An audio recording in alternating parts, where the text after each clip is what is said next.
Okay. We're going to focus on what it takes to get ready. And the more you prepare, the more confident you're going to feel going into interviews. And I'm going to talk about several different methods today, but I want to bring you back for just a minute to what we covered last month. And for any of you who are new, you can spend time going through the recording and learn about how you think through what sort of role might make sense for you, what kind of company you might want to work for. And as you all know, I'm a big believer in using what I think is the most strategic approach to networking, and that is informational interviews. And I spent quite a bit of time talking about what those are, and they're handouts that give you more information about them. So that's what we talked about last time as a setup to where we're headed. But before we get there, at the tail end, when we were together last, I said, take a look at this list of things and pick something you might be willing to do or have time to do between now and when we get together in a month. So I'm curious if anybody did have a chance. Many of you said number 2. If you did have a chance to pick a job to explore, I would love it if you would post in the chat what you learned so that everybody can benefit from the exploration that's starting to happen here, because I think of all of you as a community who can be supportive of one another as you go through this process. So if there's something you want to share about what you've learned, please take a moment to post it in the chat. I also want to remind you about a tool that I mentioned, because it is designed for scientists to help you identify your skills and your interests and your values. And if you are in the early stages of thinking about what do I want to do next, these are the key pieces that you need to figure out. And we will be diving into skills some today, but I just wanted to remind you that this tool is available. There's information in the handouts from last time for how you can access it, and some articles that were written to help you understand how to make the most of it. But I'm curious, before we jump in, I would really like to know where you all are in terms of your time frames. Like, how soon do you want to start interviewing? If you could take a moment and help me appreciate where people are.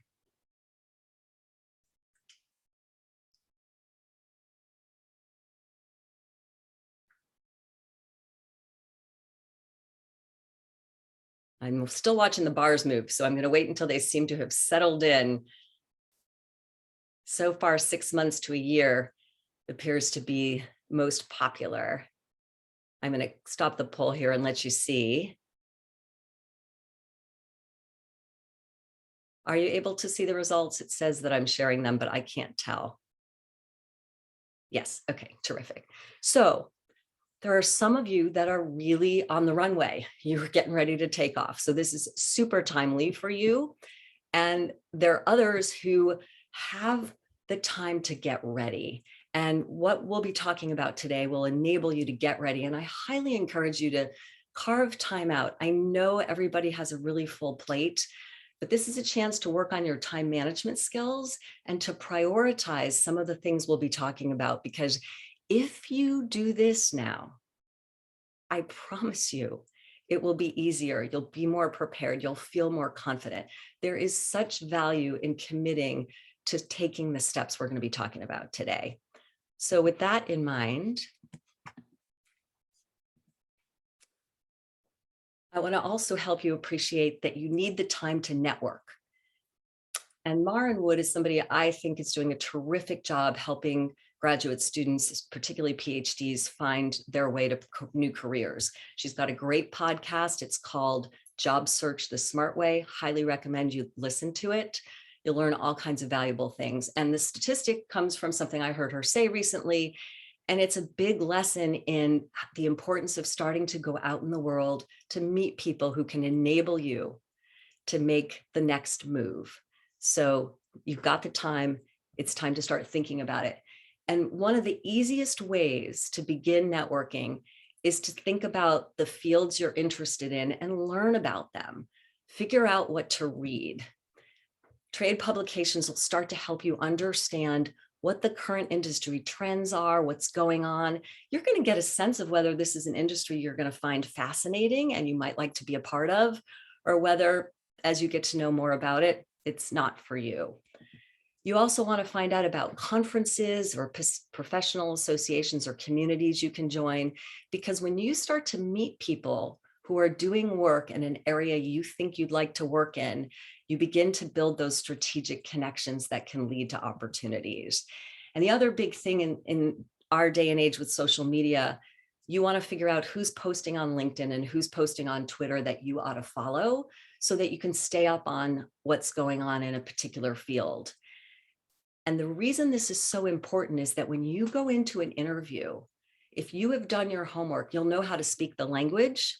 You'll have heard some of the words before, even if you haven't done some of the things, they won't be completely foreign. And you will be impressing the people interviewing you, that you care enough about this profession, that you really want to be in it. So perhaps it's cloud computing. Go online. Pretty quickly, you can find publications. But the next best step is to look on LinkedIn, find somebody who's in this field and reach out to them and say, hey, I just have 5 quick things I'm hoping you can help me with. I'm trying to learn about this field. Can you let me know? And ask them these 5 things. Starts to build a connection. It's a lot easier than asking for 20 minutes of their time for an interview. So I think this is a really nice first step to get you started. So let's jump into where we're headed today. We're going to talk about how do you identify the skills that matter for your next move, the ones that will transfer, take you out of what you're doing today and into an industry role or perhaps a teaching role. Then we're going to talk about job postings and how to read them, how to decipher them, how to really interrogate what they say so that you know whether or not it's the right kind of job for you. Then one of my favorite parts of today is about the stories you need to tell. It's not enough to just give people an example to say that you've done something. If you can begin to tell a better story around that example, you will become a much more memorable candidate. And you'll help the interviewers learn more about who you are. So we'll talk a lot about storytelling. Like I said, I want you to feel ready. I want you to feel prepared, and preparation is key to confidence. But there are ways to look and sound confidence, and I want to spend some time on that. And then last but not least, you're going to have to talk about your strengths in an interview, and chances are there will be shortcomings. So we'll talk about how you deal with those things as well. So transferable skills. Some of you may have heard the terms hard skills and soft skills. I want to revisit that definition for you so it's clear, and I'll do that by way of sharing this short video. It's from Indeed, and some of you may recognize that they were on the list of sources for salary information that we talked about last time. They're a job posting bureau, and the information that you'll see at the very end of this, which is a list of important skills, is based on all the jobs they post. So they're doing some data analysis to come up with that list. So take a moment and learn a little bit, get a refresher about hard and soft skills. Oops.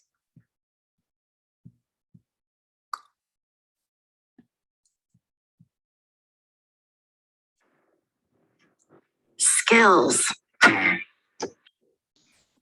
Clearly, this isn't one of mine. We all have skills that employers want. In particular, they want employees who have the right mix of soft skills and hard skills. Hard skills are technical knowledge or training gained through any life experience in your career or education. For example, if you've worked in food service or retail, you might know how to use a point of sale system. O si estudiaste algún otro idioma, podrías hablarlo perfectamente. Soft skills, on the other hand, are abilities that can be applied in any job. Think people skills or social skills.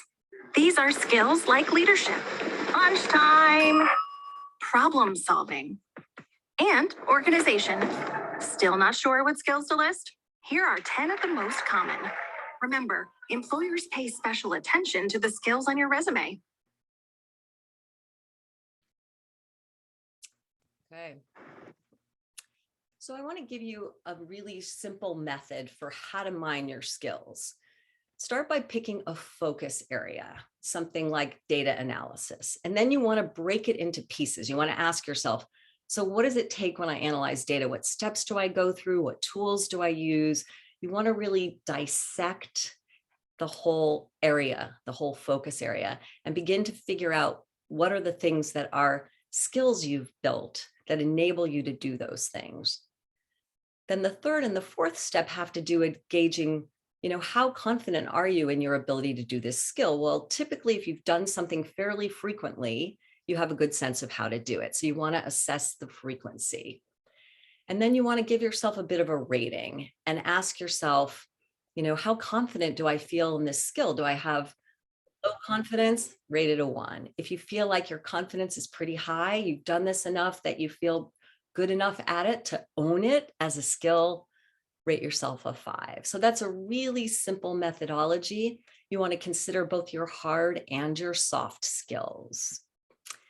And I want to take you through a series of categories here that I think are particularly relevant to folks like you.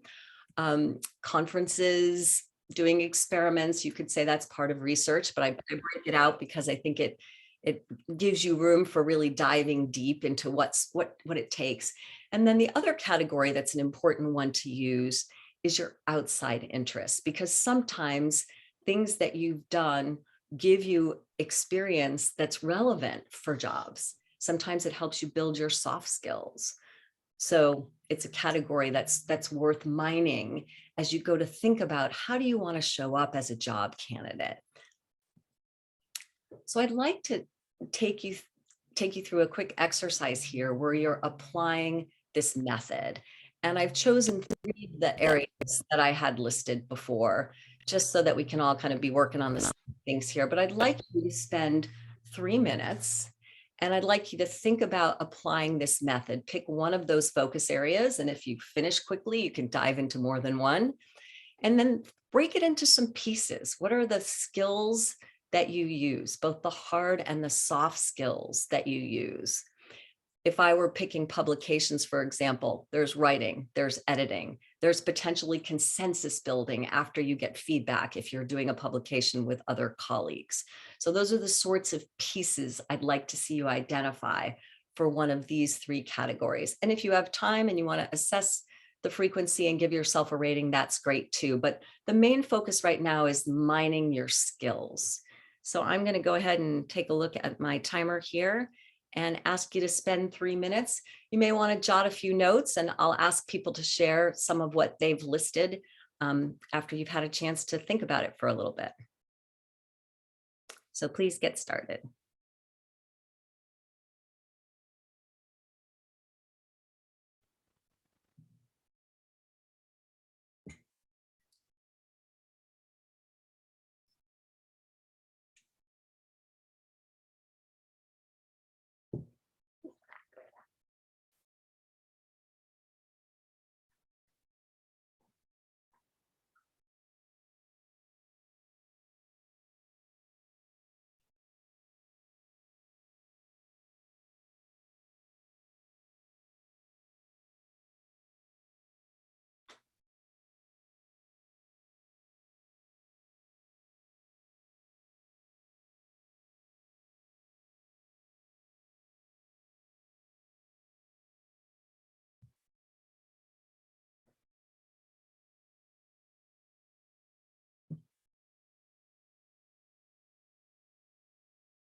Got about a minute left. If anybody wants to dive into a second category, feel free. or catch your breath. That's good too.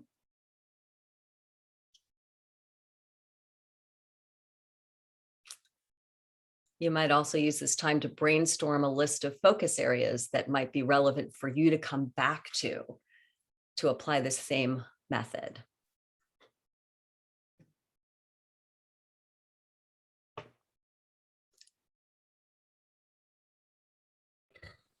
We have a question in the chat Great. that asks, can you remind us what's meant by assess frequency?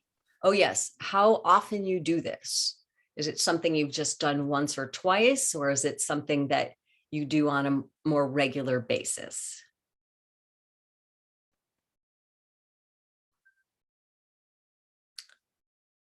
Okay. Now I'd like to unpack this a little bit and see what folks have come up with. So let's start with the category of conferences and communications. And Jessica, if people are willing to raise their hand and come on off mute, that would be great. If not, we can rely on the chat for a little more anonymity. But for those of you who thought about conferences that you've attended or spoken at, or other kinds of communications you might have done, I know some people are involved in public engagement. Let's talk about some of the skills that you've identified in that category. Anybody want to come off mute and have the floor? You can raise your hand and Jessica can call on you.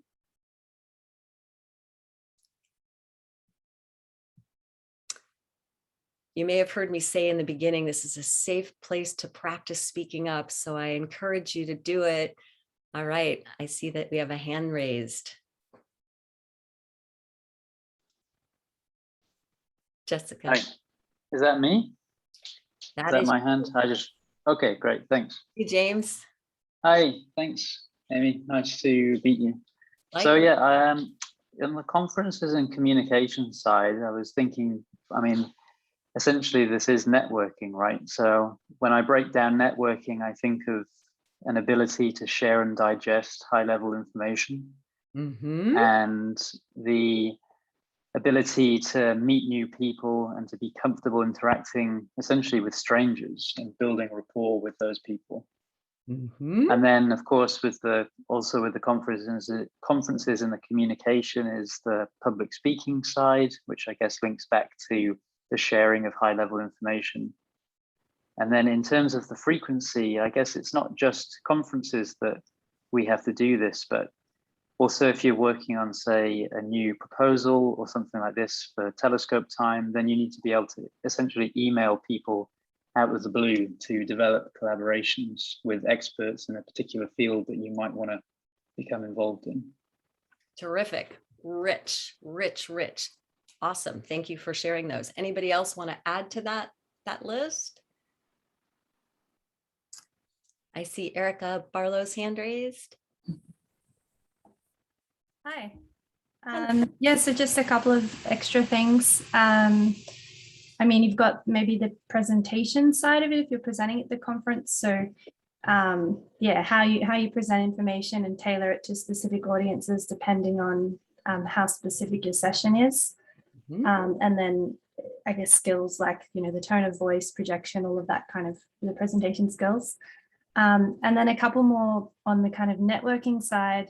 I just kind of was like brainstorming words. So confidence, openness, listening, inquiry, like a sense of connectedness with people. I don't quite know how to say that.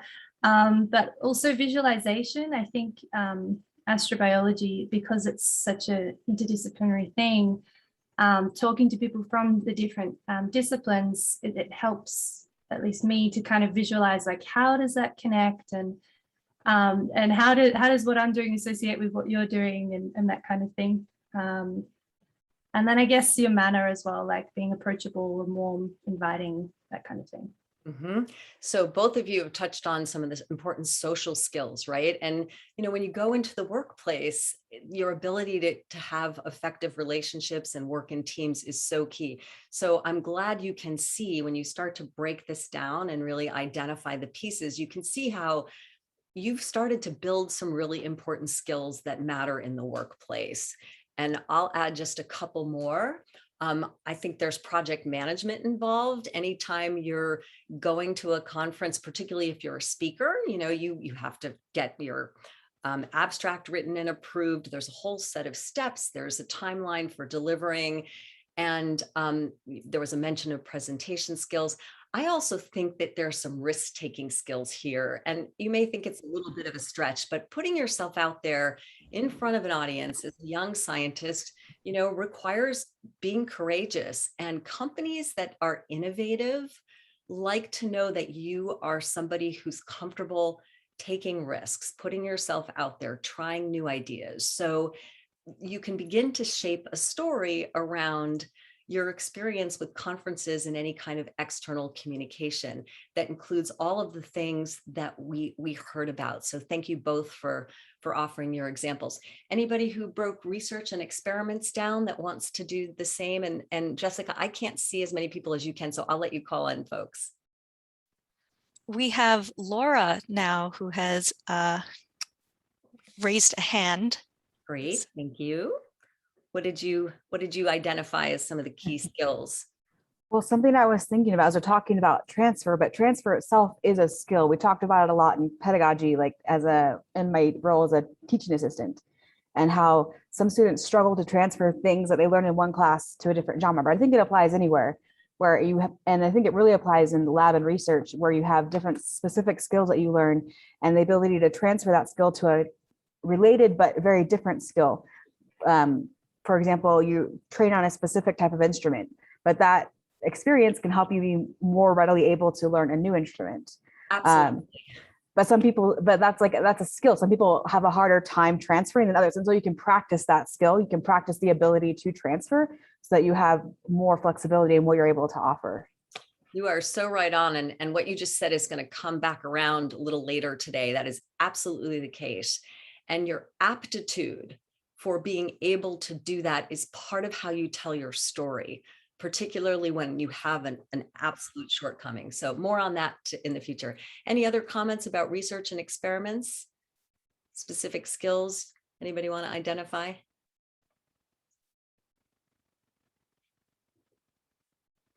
Yes, Hallie, go ahead. Yeah, so some soft skills that I wrote down, because we all do different research. So I imagine our hard skills are all very different, like technical things that we can do in the lab. But for soft skills, I had things like time management and ability to plan things out, especially if you're working on like a shared instrument or with different collaborators. And with that is also coordinating with other scientists. Anyone who's had like 2 advisors probably has a lot of soft skills in that area. And then probably the main one that I thought of was just being able to like identify a knowledge gap or something that needs to be understood moving forward. Terrific. Yeah, thank you. Budgeting, data analysis, you talked about time management, problem solving, using equipment, all of those things. And while I would love to ask the question about outside interests, I need to keep moving. So that's for another time. But I just want to underscore that oftentimes outside interests involve disciplined practice, and that builds a certain kind of character. It does, and it can be really important to telling your story as a prospective employee. Taking initiative is something that most employers want to see, and we've already touched on the importance of collaboration skills and leadership. Even though you might not start in a leadership role, I can tell you right now that smart people like you will be able to move within organizations quickly. And remember, last time I said, your first job won't be your last job. It's about starting somewhere. You want to leverage the skills you have and then look for opportunities to do things that are even more interesting to you. All right, I'm going to stop there and see if there are any questions before I kick into our next topic.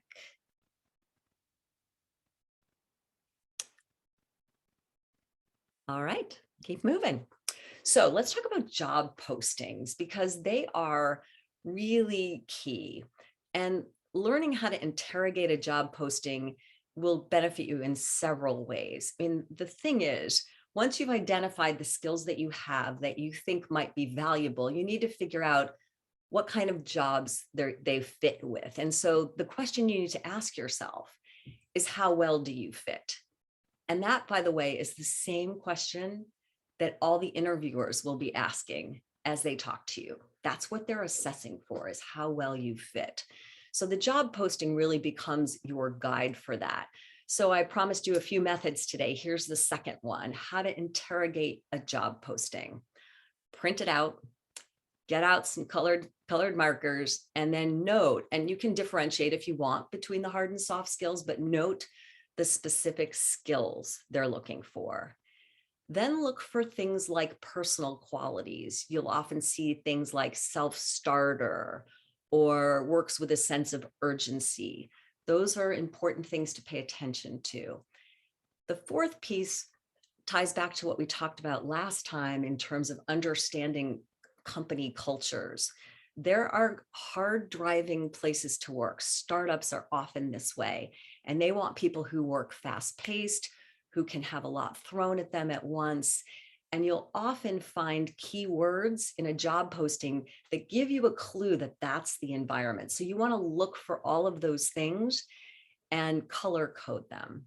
Then you want to go through a process of comparing who you are to some other things I'll talk about in a minute, and really evaluating for yourself, do I have a chance at this? Is this posting enough like me that I want to put my hat in the ring? So I thought it would be helpful for us to take a look at part of a posting. This is for a data analyst job that a friend of mine's son got when he finished his PhD. It was in medical experimentation, and he was one of the 15%. Danny actually landed a job by answering an ad. He lives up in the Seattle area, and he really fit that job well. So I'd like you to take a look at each of these lines and jot down what you might be color coding if you had your marker out. Jot down the skills that you can identify here, and any other keywords that you see that help to describe qualities in the person or what the environment might be like to work in. So I'm going to give you a minute to just make a couple of notes, and then we'll take a look at each of these. And I love that I've had volunteers, so I will ask again. I'm just going to go line by line. So if people are open to letting me know what their colored markers have indicated here, your virtual markers, that would be great.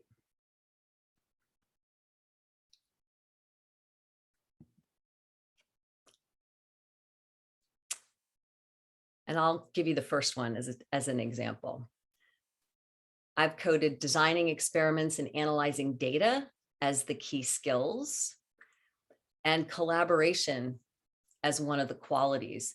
Now that I view that also as a soft skill, but it's also a capability, a quality. And then to me, wet lab was important because that's the kind of science that's being done here. So that would be another word that would stand out for me.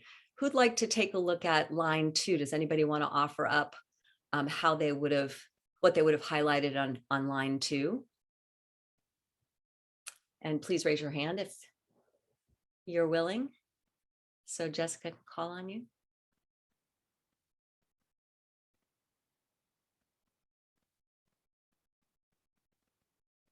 You can just pick one thing, one skill that you see embedded there, or multiple things.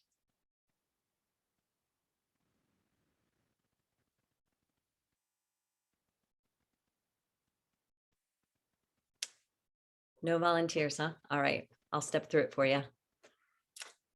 The 2 skills are analysis of DNA sequencing data and making descriptive figures. Your ability to package information and in a visual way is one of the skills. And then quick and thorough give you a clue to the nature of the pace of work at this company. And what's interesting about quick and thorough is it says that they want you to be rigorous, but they also want you to work at a pace that makes sense for the timelines for the job. And it's important to know that that's part of what they're looking for. Anybody want to take line 3? I do want to acknowledge that Laura put an answer in the chat just as you went through it. So I want to. Thank you, Laura. Sorry, it didn't show up fast enough for me to notice. Any takers for line 3? You can post it in the chat if you'd prefer.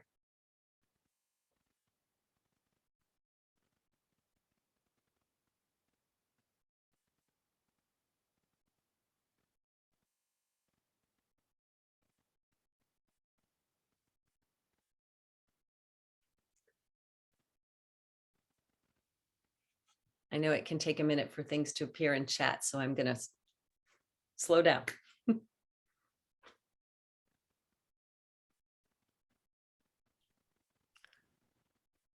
Laura has written models and data generation.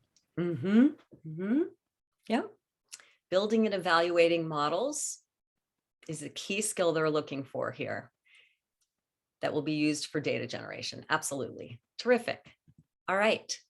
Now, the other reason you pay attention to these keywords is that's what you want to continue to use in your interviews and when you provide your resume and your cover letter. The more you can use the same language, the better off you are, because sometimes companies are using software programs to evaluate a flood of resumes. So the more they pick up on those keywords, the more likely yours is to make it into the pile. And like I said, Danny really fit the needs of this job and was really lucky to come back from being overseas. He was in Australia and landed a job pretty quickly, but that doesn't often happen. And I really want to remind you that making time to network pays off. All right. Now I want to talk about another dimension, another lens to use when you interrogate a job posting. And I want to define for you the words required or must have, a plus, preferred, and ideal candidate. And I want to talk about those things from the standpoint of how companies think about them, okay? And I want to look first at a project geophysicist or geologist role. The company happens to be Tetra Tech, perhaps one you might be interested in someday. I don't think of this as an entry-level job, but I want to share with you what the elements are here. And what you'll see, go ahead and take a moment to read that line. They're looking for consulting experience. Once again, the word experience shows up, and they're looking for experience with collecting and processing and interpreting geophysical data. And I don't know your backgrounds, but I wouldn't be surprised, knowing the diverse sciences that you cover, if somebody here might have done this before. Again, looking for specific experience of geophysical surveying. And somebody at the beginning of this session, and I'm forgetting your name, talked about doing something in Dry Valley. Help me out here. Who was that? You joined really early. That was me. That was Laura. Okay. So have you done some of these things? Do you have experience in this? Not specifically. These are more of things you do on the ground. Remote sensing is more satellite based. Okay. So there's a slightly, but they're both technically geophysics, a type of remote sensing, but it's a very specific set. Got it. Got it. So it depends on where you're looking. But you can see there's some parallels here, right? Writing work plans or reports or technical documents. Well, I imagine that many of you can relate to some of that. And then the next category is around knowledge, what they want you to know about. And in this case, they want you to have knowledge of what's going on at the federal level and at the California level when it comes to environmental regulation. So these are the things that they say are required. Now, if you looked at this and said, that looks kind of interesting. I haven't done exactly that, but I've done something similar, like Laura was just saying. You know, if you thought this might be a career direction, you could learn more about this. You could really understand this posting, use the posting to give you insight into the type of potential future job. And here they get into what's a plus and start dropping some acronyms. I didn't know what CERCLA or RCRA was, so I looked it up. Turns out they're statutes that govern federal management of cleanup of hazardous waste. And if you were really interested in this job, you could learn about it. You could study up on it before you went in for your interview. Likewise, with an online search, you would find a tutorial on how to use this software. I did it. I found it. And I thought, well, that's interesting. I mean, I might not have known anything about this software, but I'm pretty good at learning new tools, and I could sit at the interview and say, no, I haven't worked with it, but I studied it. I found a great tutorial and I know about this and this. And I could have really impressed you as an interviewer by how much I want the job, that I've done my homework. So the things that are a plus are things they hope they don't have to teach you, but they're willing to teach you. So that's what it means when it says a plus. Then there are the preferred qualifications. And I'd like you to take a read through this and raise your hand virtually if you feel like you have most of these things. Like as you read through this, you could say to yourself, yeah, I can do this. These are things I'm capable of. And just keep your hand up. Everybody keep their hand up if they feel like this is something that fits.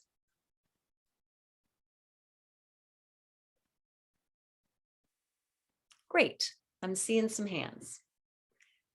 Now, when I show you that it's really a position in cancer immunotherapy, reverse translation, it's a job at Genentech, you might put your hands down because you might say, well, gosh, I don't have any experience there. But 11 of you had your hands raised. So I really want you to think about career from the perspective of what you might want to do with your skills. I know you have a fascination for astrobiology. I know it's what you're into, but there are other ways to make an impact in the world.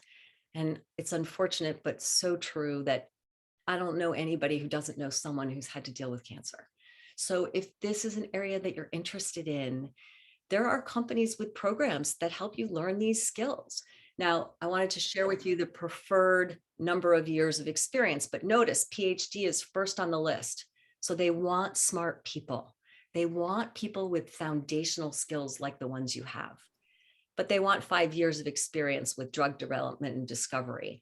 And I can tell you, it's an area you can learn about. And some of the bigger companies have training programs because they recognize there are a lot of smart people out there that don't have the specific industry knowledge, but they can teach that. The larger the company, the more established the company, the more likely they are to have training programs. Smaller companies might be willing to take somebody with less direct experience because they know you have a lot of skills. Did you have a question, Allie? I see your hand still up. Yeah.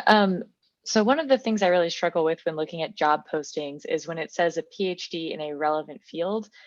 Using myself as an example, I have a PhD in geology, but I could tell you almost nothing about rocks. That wasn't really what my research was about. I would probably be closer to like an organic chemist. So I never know how to like address that type. I mean, PhDs are so specific that the broad title that you have might not represent your actual skill set. So are you talking about how you put it on your resume or how you look at a job? Truly either. I have applied to things where it specifically says chemistry. So I usually just kind of hope that they actually like read my cover letter or really look at my resume. But yeah, I think that's yeah. right. And I think if you put your PhD geology and then put in parentheses, focus on chemistry, then that helps people get a piece of that story. But it sounds like you're doing the right thing. You're recognizing you could fit in more than one place, and you're looking for ways to explain what it is that you bring to the job. So we've talked about a plus, we've talked about preferred, we've talked about required. And when it comes to judging whether or not to throw your hat in the ring, how well you fit, it's a judgment call. But I want you to know there are companies out there that want smart people and are willing to train. There are many people, and I bring back this quote from last time, like Stephen Chang, who has done his share of hiring of postdocs and PhDs for many biotech startups that he created, that he can't teach smart, but he can teach almost everything else. So I encourage you to think broadly around what you might find fulfilling in terms of work that you do in the future. Coming back to the method for interrogating the job, it's important to compare yourself after you've done your color coding, to compare yourself with the must-haves, the preferred, the plus, and the ideal candidate, which I'll get to in a minute. And then to evaluate how well you match. Do you think you have a strong enough story to tell about your ability to do that job and why you want to do the job. That's a big part of compelling people to hire you. And I bring back a slide from last time also. No one ever meets 100% of the qualifications. The statistics show that women in particular and underrepresented groups tend to shy away from applying. If they don't, I want you to be bold. It's really important to be bold. And especially as you're out there interviewing, because think of interviews as practice. Some of those jobs you're going to really want, but it's better if you get to interview for jobs that you kind of want, because then you get to find your way to feeling even more confident in handling interview situations. So before we move on, I want to hit the ideal candidate topic. The qualities here for Twist, a company I've worked for over the years, I helped them articulate their culture. They had an opening for a bioinformatics scientist, and I want you to see what they were really looking for is an organized problem solver with excellent communication skills and a proven ability to work independently. And I want to highlight that last line. The people that I spend time with at Seismic, you might remember me talking about them. They have a platform that matches candidates like you with companies looking for folks in the life sciences and more general sciences areas. And one of the things they said is that a lot of feedback from recruiters and interviewers is that the candidates are good, but they've been in PhD environments with an advisor who told them what to do. So they haven't really proven that they can work independently. So I tell you this for you to keep an eye out for opportunities for you to be able to say, yes, I do work independently. Figure out ways that you can make sure you have a story to tell around that, because it matters a lot when you're interviewing.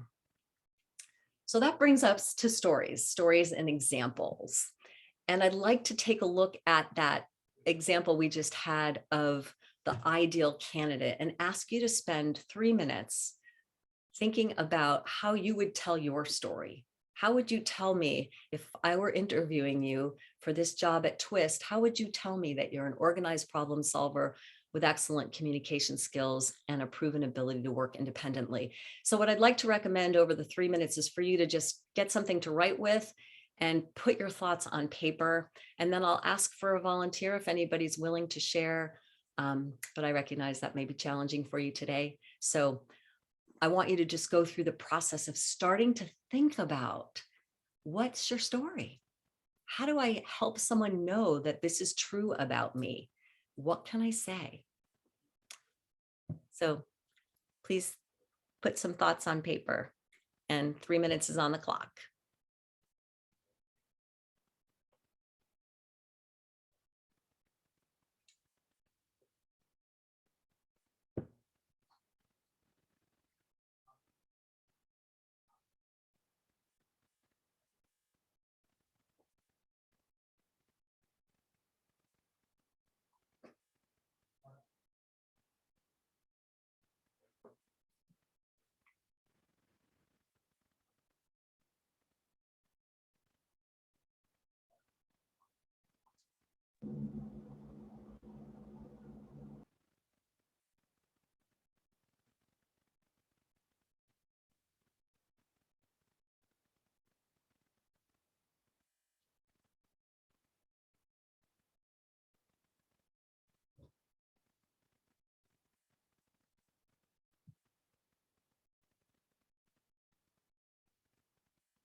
Okay. I know you may have more you can say here, but I'm going to stop you there. And I want to take a minute and talk about why I'm having you do this. First, in an ideal world, I would be pairing you up in breakouts so you could share stories with each other, but we heard that folks didn't really love the breakouts. So we're going to wait until next time to do one, because I think it's an important thing to continue to get comfortable with for those of you who aren't comfortable. But the reason that learning how to talk about yourself with these kinds of stories is because many of you want to know how to negotiate salary. And you have to get really good at figuring out what your value is and how to talk about it in order to negotiate salary.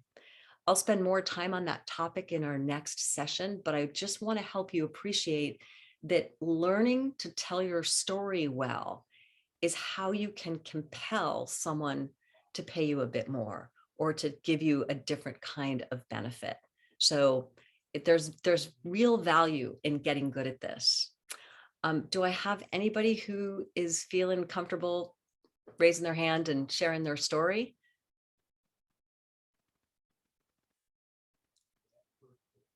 Anybody who wants to be first?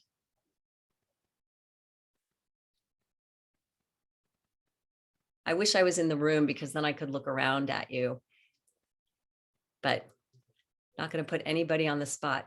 Oh, we got a couple hands raised. I'm not sure who's came up first. Jessica, could you tell? I think Laura's came up a fraction of a second before Erica's. Okay. Well, in the interest of time, I think we only have time for one. So I'll ask you to go ahead, Laura. Okay. I was like, I've already spoken, so I want to give others a chance, but I'll go ahead and share. Well, But Erica, she's ceding the floor to you. Do you want to take it? I'll take it if there's no one else who would like it. No, Erica had raised her hand, so I'd like to ask her if she'd like to go ahead. I really don't mind. I've also spoken. So Laura, go ahead. Thanks. Okay. Okay. Okay. So I guess the story I wanted to show is the ability to work independently, and just in relation to my experience as a graduate student, I had a really great opportunity to work with an advisor who encouraged me to develop my own projects. And so I was able to develop projects that were in areas that he wasn't even an expert in. So like there are areas that were outside of his own specialty, but that he was able to then support me and connect me to people who did have the needed expertise. And for example, in a master's program, I came in and there was an opportunity for a grant where the location of the project was established, and then you're able to do some really cool research in Kamchatka, Russia. But then I was able to then go back and take that research and design my own project that took place in this field site that they had. And so I was able to go back and design a project in geomicrobiology, which is some of where my interests lie, and be able to answer some important questions about this particular field site in that relation. Even though there was an area of an interest for me that was somewhat outside of his own area, but is able to then design my own project, which is really fun. Fantastic. Good for you. You've got that box checked of being able to work independently, which, as I said, is really important. Well, thank you for sharing that. And you gave me some nice color in that story as you got into the specific example about what was happening in Russia, and to reinforce your interest in geobiology. So there was a lot of richness to your story. And what we're going to talk about now is how to take examples like that and stories like that and make them high impact and target them so that they help convey why you're right for the job, why you fit the job.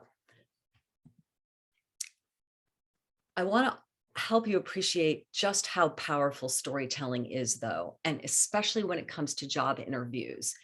It's much more engaging when somebody talks to you from the standpoint of telling you a story about their experience, and you will become a much more memorable candidate. And that's important because typically you're competing with other people for a job.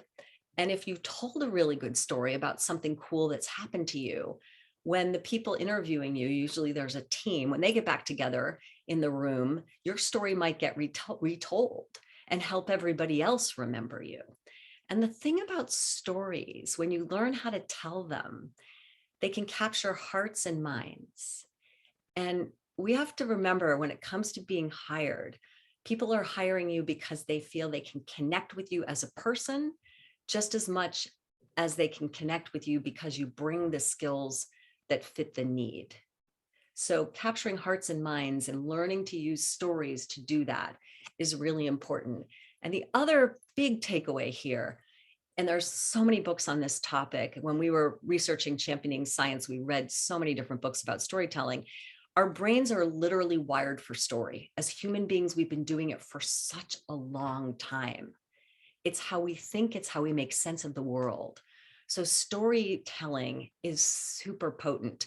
It's potent as a communication skill for a lot of reasons, but the focus right now is on stories when you're interviewing. And I had the good fortune of learning from this woman here, Lisa Bloom, who is a story coach. And she talks about something that I think is really key in helping you figure out your stories. She talks about the pivotal moments when something's changed, when something's happened. I mean, you were lucky enough, Laura, to have an advisor who was so supportive. And I imagine there was a conversation that you had at some point where your advisor said to you, come to me with anything you're interested in, and we'll figure this out together.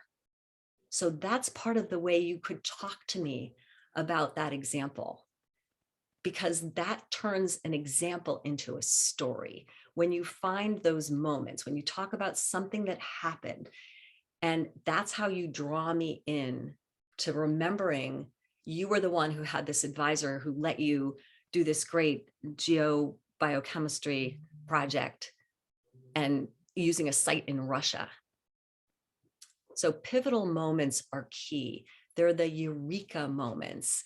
And when Jessica Noviello and I were planning this workshop, we got to talking about this, and I was asking her about a particular area she could potentially tell a story in, and we struck data analytics. So I'm going to ask her to quickly share with you a eureka moment story for her around data analytics.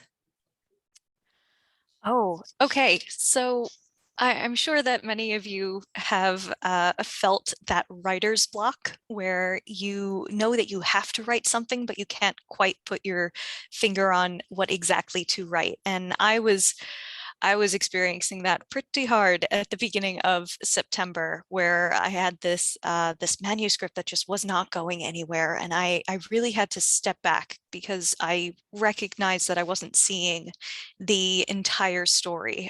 There were pieces of it, but they were scattered everywhere and there were no lines connecting them. So I said, okay, I'm going to go back. I'm going to read the literature. I'm going to see what I'm missing. I'm going to look at my data again, and I'm going to see where the holes in my data are. And it was just a matter of putting those together. So maybe not quite as intense as data analytics. So maybe I should have told the story instead about like a statistics story, but the story that is most on my mind, probably because I'm still working on this paper, is the one where I really just had to go back to the beginning and think about everything again, step by step. But I did figure out the story that I wanted to tell. Awesome. Thank you. So finding a situation that helps you build a story is what we're after here. And I want to step through a method for how to develop what I think of as stories as proof that you really have the skills. And to make a good story for an interview, it needs to convey a message. It needs to make a point about who you are. And you want to be clear about what that point is as you start to convey and build a story. So you want to ask yourself, what specific situations show that you have used this skill, whatever that skill is, and how that skill or experience made a difference. Going back to Laura's example of being a self-starter and being able to create her own projects, I'm sure that there was something she learned by doing that work at that site that made a difference. So she can incorporate that into her story. Going back to the point we've just been talking about, finding those moments. When did it click? As Jessica was relating her story, when was it? as she was pouring back through the information that she came upon a piece of information that really clicked for her and helped her figure out what to write. You want to try to think back to those experiences and identify something that happened or shifted or changed that gave you new insight, perhaps, that helped you solve a problem you were trying to address. So that's what you're looking for as you try to develop your stories. And you want the story to relate to why you're right for the job. So those are the components to consider as you're starting to piece together your stories. And I know this feels like a big ask. Most of us don't walk around thinking about structuring stories, but it's part of getting ready to interview. If you spend time thinking about some key stories you can tell, and you're comfortable telling them in a way that's engaging, it will help you feel far more prepared. And I imagine you're sitting there going, well, how do I even start? How do I know what kind of stories I should tell? And I have an answer for you. I think that there are several universal topics that are really important for stories when you're interviewing. You need a story that speaks to your work ethic, something that shows that you do what it takes to get it done, even if it's, you know, staying up 3 nights in a row to watch your experiment. You know, you need those kinds of stories.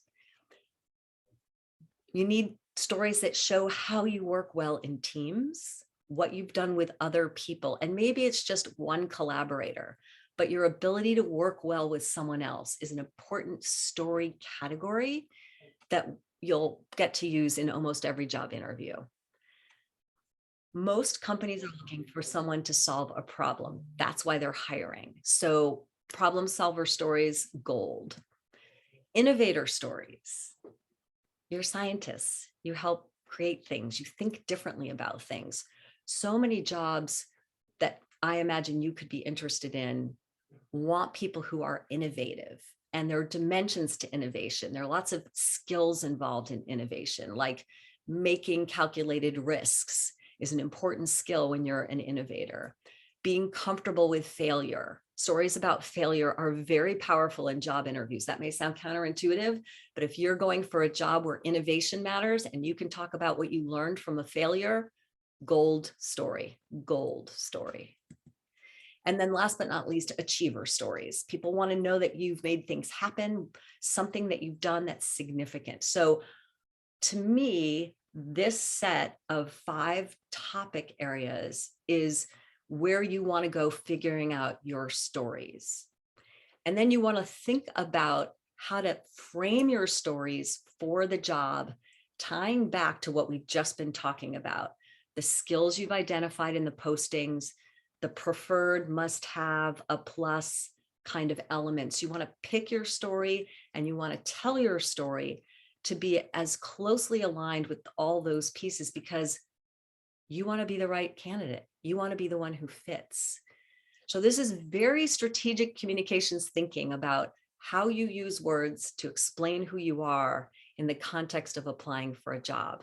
And we're going to dig into this a lot more next time, but I wanted to preview it for you. And I want to make a couple of other key points about stories. Many of us report when we give an example. We're reporting. When you're giving a story, you're telling it, you're bringing me into it. And stories typically have a beginning and a middle and an end. There's some conclusion at the end. In Jessica's case, she figured it out. She knew she could write something finally. She'd gotten past her writer's block. There's a method for storytelling that's been popularized by a marine biologist turned science communicator. Some of you may have heard of Randy Olson. He's written a book that is great for scientists and helps you think about storytelling. So if this is an area you're interested in, and the title of the book just totally vanished out of my head, it'll come back to me. Don't be such a stupid scientist, something like that. Anyway, it's a great book and a lot of good advice on storytelling and communication. There's another format for stories in interviews, and I'll be spending a lot of time talking about it next time we get together. It's telling me what the predicament was. Jessica's case. she had a deadline. She didn't know what she was going to write. She had no idea. So what did she do? What was her response? She thought about it. She told herself, I've got to retrace my steps. She retraced her steps with a different lens. And then ultimately she was able to find what she needed to be able to write. So the outcome of her reworking and rethinking and looking more closely. So predicament, response, outcome is another story formula. I call it the PRO formula, acronym, of course, and we'll spend more time on it when we get together next. But I want to help you again distinguish between examples and stories. When you tell a story, you want to put someone in it. And the way you do that is by making it a little more vivid and colorful and sensory, and have just a few key specifics. So I'm going to tell you a story that I heard from Rob, who is a teacher, and he's interested in a job in academia. He's hoping to become a professor, ultimately get tenured. And the story he was telling was about the skill of engaging students and explaining complex information. So that was the skill he was working on a story for. And he started telling it by saying, I was teaching DNA replication, and I was working with a textbook, and I could just tell it wasn't coming together. People weren't getting it. And I left the class feeling kind of frustrated. And the next day I decided I was going to have to figure out a way to get my students engaged. And I decided that I would have them come up to the board and that together we would draw it out. And once we started that, you could just see the lights were clicking for people. So that was his story. And in order to help me be in the story, he could say to me, you know, I have, as a result of the teaching I've been doing, I've become more adept at engaging my students and helping them with complex concepts. I remember it was my 9 o'clock class, and there we are sitting there. There were about 20 kids in this class, and all in masks. And Jasmine's almost always in the front row. And we'd started talking about DNA replication, and I was using the textbook, and I glanced up and I could see the look on her face. She seemed confused, and she was always someone who seemed to get it quickly. So I took a look around and noticed similar look on everyone's face. And I left the class feeling frustrated and realizing that I had not done a good job of explaining or engaging my students. So I went home and I sat back after dinner and just asked myself, how do I change this? What can I do? And I realized that part of the problem was the textbook didn't really bring it to life, and I wanted to bring it to life. So the next day I invited students up and I drew it out and I had them draw parts of the picture. And what was so exciting for me was that some of my normal volunteers got up quickly, but then I could tell people were catching on because students like George raised their hand and came up and wrote on the board. So I'm feeling like that's a skill I've really developed. So the second time I told that, I embellished it a bit. And I tried to help you be in it with me. I tried to help you see the classroom and see what went on. And I know that may feel like a really big stretch for many of you. It may feel like I was being dramatic and theatrical and more than you'd be comfortable doing. So I'm giving you a really advanced way of thinking about this, but now I'm going to give you the easy way. The easy way is just time and place. It was my 9 o'clock class, and Jasmine was in the front row like she always is. And I could tell my students were struggling. I was following the textbook. Just telling you it was my 9 o'clock class and Jasmine was in the front row gave you something to connect to where you could go there with me. That's the idea behind time and place. It's something I can connect to as a human being. And remember, I said you want to win hearts and minds. By putting time and place into the example you've woven into your story, you'll help engage me. And I will remember what it feels like if I've ever been in front of the room teaching and noticing that my class wasn't getting it, because you've helped me go there with you. So that's the simple way to get started with being more memorable and bringing people into your story. So I'm going to ask you to think back on the examples you looked at earlier and reflect. I'm not going to ask you to tell me a story. I just want you to reflect on whether you think you have some pivotal moments that relate to the skills you identified earlier, because those become your nugget for story proof. And if you feel like you've got a nugget for story proof, just put your thumbs up in the reactions section. And it's okay if you're not there yet, but I just want you to reflect on the work you've done so far and whether there's a pivotal moment you could anchor a story to.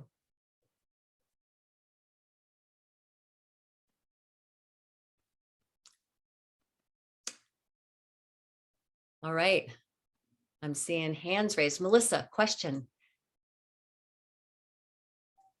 I see you've got your hand raised, Melissa. Can you unmute yourself? Did you want to ask a question? No, but not right, but could we, there was a question in the chat a while back. So before you wrap up, can you get to the questions that are in the chat? Absolutely. Thank you for flagging that. I will make time for that. And like I promised last time, if we don't get to all the questions in the chat, I will find a way to get them answered and in your hands, perhaps via Nexus. Okay, I did see a couple thumbs up. I know this is new stuff for many of you. You've not focused on it before, and I completely understand. So I'm happy to spend time helping people as you get into thinking through your stories. Reach out to me. I'm happy to chat with you about how to develop stories that help convey why you are right for the job. And the other reason I wanted to give you all of this is that many of you have plenty of time before you're out there interviewing. So I want you to understand these concepts and be on the lookout for your skill stories, stories you can tell in the future. Think about that as you go about doing what you're doing. Pay attention. You'll be surprised. There are pivotal moments that may seem kind of minor, but they lead you somewhere. So a big part of why I wanted to cover this today is to help you appreciate how it differentiates you as a candidate, how to tie it back to the way you evaluate the job posting, and how to convey a message about your skills. Okay. Amy? Yes. We had a question in the chat from Mackenzie Limes, who asks, how can you balance a story to make sure it doesn't become too verbose or lengthy? As someone who tends to focus on details, I sometimes struggle with conciseness. I want to convey my skills, but I don't want to drone on. I'm so glad you asked, because that is the inherent challenge. And that's the reason you have to work on your stories. You literally have to write it down and you have to practice it. And, use your cell phone to record yourself and challenge yourself to say it more succinctly and to only pick a couple of details that give me enough of a sense of color and vividness. I don't need every detail. I need a few details. So put yourself in the shoes of the listener who's evaluating you for the job and ask yourself, what are 2, maybe 3 details that will be meaningful to them? So it's a process of scrutinizing and really editing yourself. And I think it's great to take your phone, record it once, just say everything that's on your mind, record it once, listen to it, transcribe it, edit it. It's a great process for figuring out how to be succinct. Are there any other related questions I should answer before I jump into the next topics I want to cover in the time we have left? Okay. So I'm going to go through how you come across as confident. And I want you to recall a really important thing. And it's small, but it's powerful. If you can change your internal narrative, if you can tell yourself, no, I'm not nervous, I'm excited because this matters, you're going to change the biochemical response in your body. Because when we're nervous, we get flooded with the kind of adrenaline that can really throw us. And we typically start telling ourselves, I'm so nervous, I'm so nervous. If you can say to yourself, I'm really excited, this is a great opportunity, that starts to change the way you feel, and it changes the way you come across. So if I were to say to you, strike a confident pose, and if I could see you all on screen right now, I bet I know that you would have all just sat up a little taller, because that is key. So is taking up space in the room. If you're sitting in a chair, you don't want to sit closed in. You don't want your arms glued to your side. You want to take up space. You want your head and chin to be up. You want to have a smile on your face. Smiles exude confidence. So does looking at the green dot on your screen if you're doing this from a distance. And the thing about remote virtual work is that in order for our natural gestures to show, we've got to raise our hands up. So keep that in mind so that you can be visible gesturing. And I'm laughing as I see this saying, don't rush, because I'm looking at the time and realizing I'm going to be rushing. But it's important to learn to pause. You've heard me do it many times throughout this workshop. And I pause because I want you to notice. And when I pause, you want to know what I'm going to say next. It's just natural. So one of the most powerful speaking tools you can learn to use in so many situations is pausing. So to look your best on camera, you don't want the light ring reflection. You want light above you and on your face. You really want to make sure, especially in an interview, people can see you. If your face isn't well lit, they're going to miss your expressions. They're going to miss your visual energy. And that's part of what has to come across in an interview. So start your own Zoom. Look at how you show up. Make sure your background is okay. And they've got a good virtual background now. It's called Blur, that puts you in the foreground and it softens what's behind you. You might want to experiment with that. It can help if you're in a place where you don't want people distracted by what's behind you. And I want you to look at these faces to see the power of smiling. I want you to notice the woman who's featured and where her hands are. I also want you to notice the woman next to her who's not looking at the camera.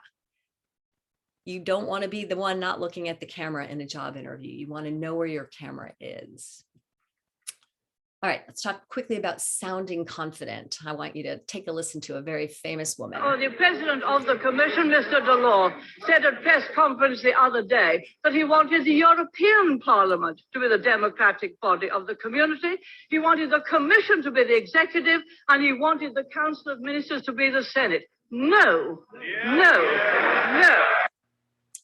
Margaret Thatcher, also known as the Iron Lady, Prime Minister of Britain for quite a while.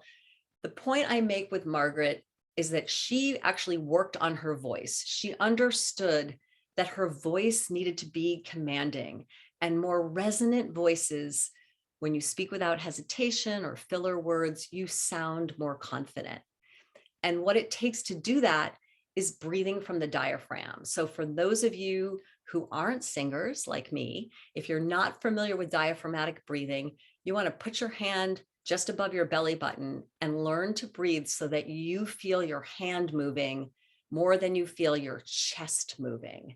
I highly recommend you practice this if you don't already do something like yoga where you get to this deep kind of belly breathing, because this will help calm you down and it'll give you the air that you need to support your voice. We talked a little bit about pausing, and now I want to finish up on how you own your strengths and address your shortcomings. When it comes to owning your strengths, you want to reflect on what you're really good at. And in the interest of time, I'm not going to ask you to post this today, but I'm going to tell you that if it's something you have trouble figuring out, ask people around you. Make your own list and then see what other people say, because it's important to know how you come across. And it's important in interviews that you come across as confident and humble. I love this quote. Humility is not thinking less of yourself. It's thinking of yourself less. People that are humble care about the greater good. They are open to learning from other people. They don't feel like they know it all. And those are qualities that most employers like to see. And how do you display that? Well, you want to make sure you're carefully listening, especially during interviews. You want to understand the question, not just be ready with your answer, but hear what they're asking. And you want to demonstrate that you're open to seeing other points of view, other perspective. And it's especially important in job interviews to reinforce that you are open to feedback and that you like learning. And that's a part of why you're excited to be part of their company. Those words are really key. And I'll speak more about that when we get together next time.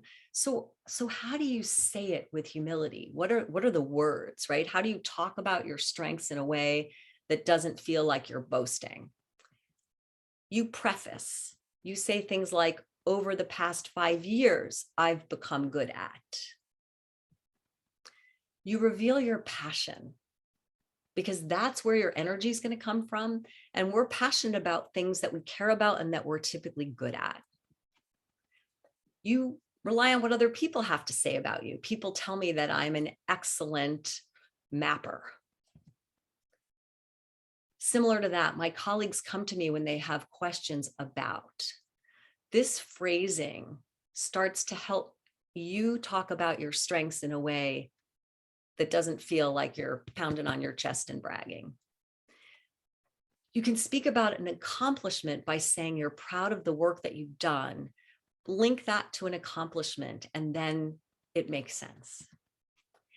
The other way to say it with humility, especially if you're debating, let's say you're having you're doing a seminar presentation and there's Q&A and someone's debating with you about your perspective, you just simply say, in my experience, I've seen.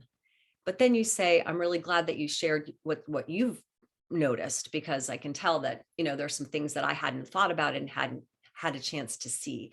So you want to own your own confidence in what you do know, based on your experience, but you want to make room for listening to other people. That's how you convey humility. The last thing I want to talk about is how to address shortcomings. And it's about figuring out what similar skill you have, something you've accomplished before by using that similar skill.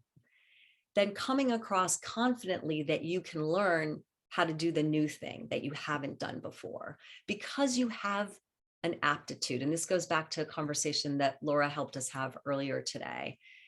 And then you want to do something that's a technique from my media relations days, and it's known as bridging. You want to bridge back to your message, and you want to tie it back to the relevant strength that you have, that you bring, that's key to the job. That's one of the main required things. So the reason for this approach, finding a similar skill, landing on a relevant strength, is because of primacy and recency. People remember what they hear first and what they hear last. And a question that pinpoints a shortcoming, like a software tool you've never used before, if the first words out of your mouth are just, no, I don't know how to use that, that's what people are going to remember. But if you say, I've had a chance to learn R, and it sounds like my ability to master those kinds of programs pretty quickly will come in handy because I haven't had a chance to work with this tool. But here's what I've found has helped me learn new programs, and weave back to a key skill that you want to land on. So that's a model for how to communicate when you get hit with one of those questions where you just haven't had the experience yet. See if you can tie it back to something relevant and ultimately come back to one of the most important skills they're looking for and reinforce why you feel you're right for the job. So those are the topics that I wanted to cover today. We've got a few minutes left to take a look at the questions that are in chat. And I welcome the opportunity to answer them in a posting for Nexus if we don't get a chance to cover all of them today. Yes, so we have a few minutes left. If you feel comfortable enough and you want to raise your hand, just go ahead and do it, unless you feel more comfortable putting your questions in the chat.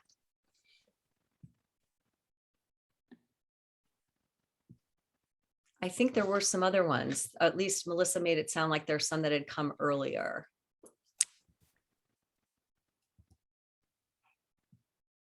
Back.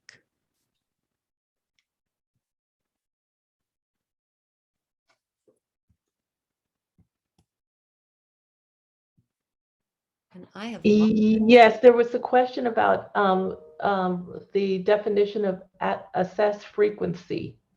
Oh, we did touch back on that. So what I meant by that is the number of times you've done something. You know, if you've used a software tool, you know, for 6 months, you've done a lot with it. It's something that you're fluent with. I have lost my ability to control my mouse. I'm trying to get off sharing and I cannot do it. I can share a comment that Laura put in the chat. Sure. And she said that not rushing during a story or when we're speaking, not rushing can be tricky, that I cannot tell sometimes when I am talking too quickly. To me, it sounds normal. Pausing is good advice. Thanks. And pausing takes practice. That is not something that most of us do naturally. So it's a method. And as you work on developing a story, there will be places that you'll find in your story where pausing will be really high impact. So that's the reason I advocate recording them and watching it. And video recording yourself when you're practicing for interviews is really helpful. I was just talking to somebody last night who I've done some work with, and he's just started a job at GSK and he's moving to Boston. And we were chatting about his experience, and he said, you know, one of the most helpful things was the practice that we did. You know, we worked through some of the Q&A and we worked through some of his seminar talk and the key points he was going to make, because your seminar talk is a great place to weave in some of the things that you want to make sure you communicate. It's a huge opportunity. And oftentimes as scientists, we miss the opportunity to look at it as an interview bonus. So I'll say more about that when we get together next time. I have a question for you, Amy, actually. I wonder, what are your thoughts on doing things like mock interviews? Mock interviews to prepare for job interviews? Yes. I think it's absolutely essential. I think the more comfortable you are answering questions in a mock environment, the more you will have it in you. You know, when we practice things, same thing when you're giving a talk, the more you work through it mentally, the more it becomes part of you and the more you can bring it out when the time comes in you need to.